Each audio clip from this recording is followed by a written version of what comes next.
दुपारचे 11 वाजलेले आहेत मित्रांनो, आणि आमच्या इथे शिकलगार आला होता आज.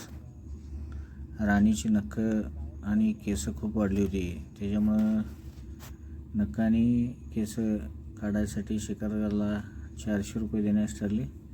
त्याप्रमाणे आता तो एक शिकलगार त्याची नखं जास्त वाढलेली होती ती काढतोय. त्याच्यानंतर आता बोडून घ्यायचं आहे त्याला. तो याशीन पाणी मारायसाठी जात आहे, पाणी मारतोय, पाणी मारून स्वच्छ करतोय, निरम्याचं पाणी मारतोय. राणी त्याची खूप वांड आहे, ती तोंडाला हात लावू देत नाही कोणालाच.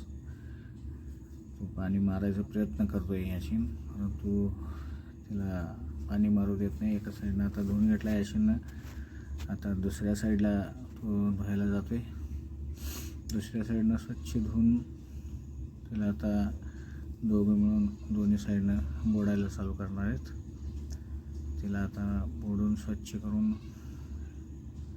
एकदम चरचरीत करणार आहेत राणीला.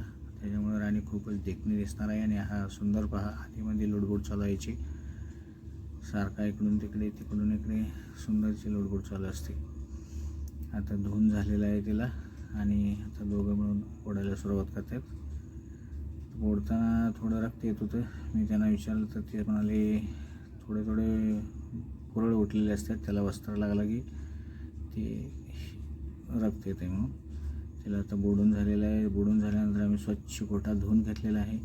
आणि आता राणी कशी शांत झालेली आहे बघा, कशी रवत करते निवांत. खूप देखणी पण दिसते, कधी किती देखणी पण दिसते.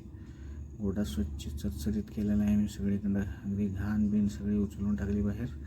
आणि आजचा दिवसाचा हा छोटासा व्हिडिओ समाप्त.